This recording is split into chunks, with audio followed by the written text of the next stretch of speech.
Selamat pagi Sobat Kicau Mania, jumpa lagi di channel YouTube kita. Oke Sobat Kicau Mania, seperti yang kita lihat ya di video ini ya. Ini sinar mataharinya masuk ke kandang ya Sobat Kicau Mania. Ini perlu kita bahas ya. Perlu kita bongkar ya tipsnya agar kalian tidak gagal paham. Boleh disimak sampai habis. Nah, ini Sobat Kicau Mania sering menjadi kontroversi ya di kalangan penangkar peternak burung murai batu Nusantara. Ada yang tidak memakai atap transparan seperti ini ya. Mereka merasa yakin mereka ternak di dalam rumah atau di kamar ya, atau di ruangan belakang rumah ya. Semuanya bisa sebenarnya Sobat Kicau Mania. Tetapi kalau versi saya pribadi, minimal kita harus punya atap transparan seperti ini agar cahaya ini bisa masuk ke dalam kandang ternak ya Sobat Kicau Mania. Ini kita tampilkan buat Sobat Kicau Mania simak dengan baik. Kenapa kita atap transparannya banyak ini ya. Biasanya cuma satu keping ya, ini kita pakai dua keping. Karena posisi kandang kita ini Sobat Kicau Mania di belakang rumah ya. Ini menyatu dengan dapur ya, kamar mandi, ruang makan ya. Posisinya ini di belakang. Cuman saya di sini mengelilingi oleh tembok ya Sobat Kicau Mania, karena di belakang peternakan saya ini hutan, ada sungai dan hutan. Jadi ketika matahari masuk ya Sobat Kicau Mania, ini matahari pagi ya. Matahari mulai muncul pagi-pagi itu langsung menyinari ke kandang saya ini, karena posisinya kan di belakang matahari ini terbit. Jadi Sobat Kicau Mania itu perlu disetting sebenarnya Sobat Kicau Mania, karena anakan murai batu saya akan tunjukkan di konten ini ya, di video ini. Anakan murai batu ini walaupun dia baru turun glodok, dia sudah bisa berjemur ya Sobat Kicau Mania. Dia sudah bisa menyisir bulunya, nanti ada di video ini. Nah, itu fungsinya apa ya?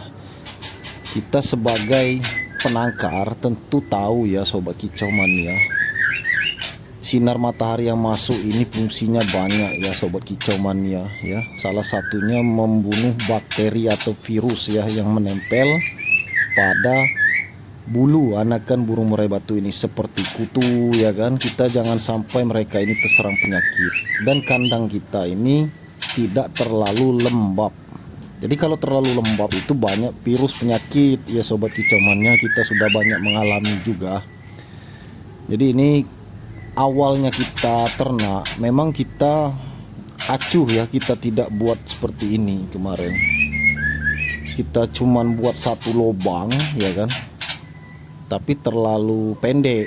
Akhirnya kita bongkar lagi atap ini, kita buat dua keping agar lebih masuk cahayanya ini. Karena saya mengukur ya, matahari ini saya ukur batas jam berapa dia ini masuk ke kandang ini, saya ukur posisinya itu pun saya ukur. Nah kalau kurang ya saya tambah lagi.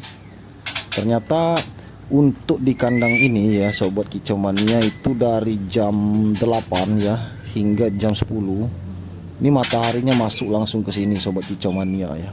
Jadi pagi hari dapat, siang hari dapat. Kalau pagi hari mereka ini kan bisa berjemur, kalau siang hari mereka tidak berjemur, tetapi mereka ini lebih nyaman karena matahari ini masuk menyinari ke kandang ini ya, membuat struktur tanah ini tidak terlalu lembab.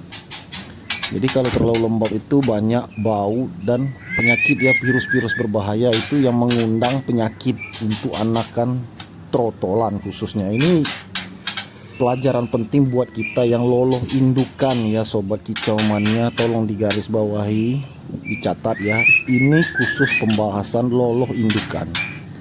Karena loloh indukan ini semua yang ada di dalam kandang ini itu semua settingannya Sobat Kicau Mania ya. Karena mereka ini hidupnya di sini sampai usia 1 bulan, sampai kita panen, sampai pembeli menjemputnya.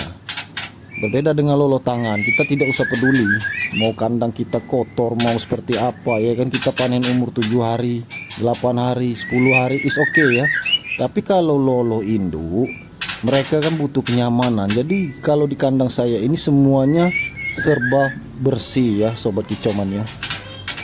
Nah jadi sobat kicau mania, kalau kandang kita bersih, saya pun sebagai seorang penangkar ini nyaman untuk lama-lama di dalam kandang. Kalau kita lagi memantau anakan murai batu ya kan, kita nyaman. Termasuk anakan murai batu ini kita perhatikan di sana itu mereka nyaman karena tempatnya ini, ruangan kandangnya ini bersih. Nah ini lihat, sambil berjemur anakan murai batu ini menyisir bulunya sobat kicau mania. Artinya mereka sudah bisa berjemur. Nah kenapa kadang-kadang banyak penangkar lain ini ya yang adu pendapat dengan saya, oh ini nggak perlu sinar matahari katanya kan. Ya menurut saya konyol itu ya. Kok nggak butuh sinar matahari? Dia ternak di dalam ruangan ya, di dalam ruangan itu seperti kamar, itu nggak ada sinar matahari yang masuk. Memang dia panen, tetapi kalau saya lihat anakan murai batunya itu kebetulan dia itu lolo induk juga ya, kurang sehat dan mudah sakit. Itu yang saya perhatikan. Tetapi saya sudah menegur ya, kalau kita sesama penangkar ini kan saling tegur ya kalau ada yang kurang. Nah mereka acuh ya, akhirnya saya biarkan saja. Nah saya buat konten ini pembuktiannya sobat kicau mania ya. Pembuktian bahwa anakan burung murai batu saya ini jarang sakit. Kalau sudah turun gelodok seperti ini mereka nyaman. Ini pembuktiannya, karena saya pakai atap transparan, sinar matahari ini masuk. Jadi bukan soal atapnya yang ingin kita bahas. Ini yang kita bahas ini sinar matahari ini harus masuk ke dalam kandang sobat kicau mania. Memang banyak beberapa penangkar ini, oh ini nggak perlu katanya, nggak perlu pakai atap transparan sinar matahari. Ya itu tergantung penilaian kita masing-masing ya. Kalau kita di sini hanya menyarankan mana yang terbaik, kita logika saja ya sobat kicau mania.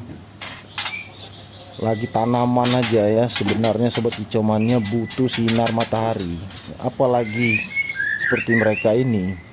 Burung pun kalau di hutan liar mereka mandi dan berjemur.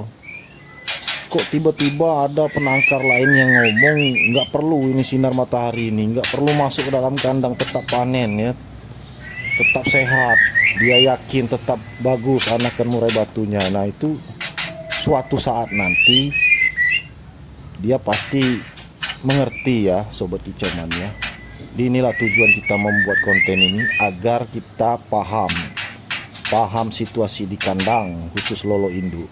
Nah jadi sobat kicau mania ya, karena kita ini sistemnya lolo indukan ya, saya tegaskan sekali lagi buat teman-teman yang sudah menjalani ya atau baru menjalani peternakannya ini sistem lolo indukan seperti saya, maka kita juga harus perlu mengatur situasi kandang. Semuanya kita atur, sinar mataharinya harus masuk ya sobat kicau mania. Ini hanya saran dari saya, karena sinar matahari ini ya memang sangat diperlukan sekali untuk burung murai batu. Tidak hanya anakan trotolnya sobat kicau mania ya, induknya pun perlu berjemur. Nah ini kadang-kadang kita tidak ingin membahas seperti ini kan, ini pembahasan yang simpel sebenarnya, tapi pembahasan yang simpel ini kalau kita abaikan ini bisa fatal.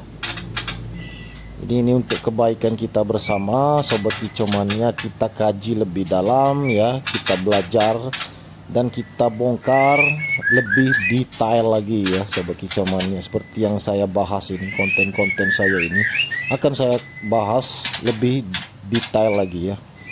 Oke sobat kicau mania, itu saja mungkin video kita kali ini. Semoga bermanfaat untuk kalian semua. Jangan lupa di like, subscribe, dan share sebanyak mungkin. Terima kasih, salam kicau mania.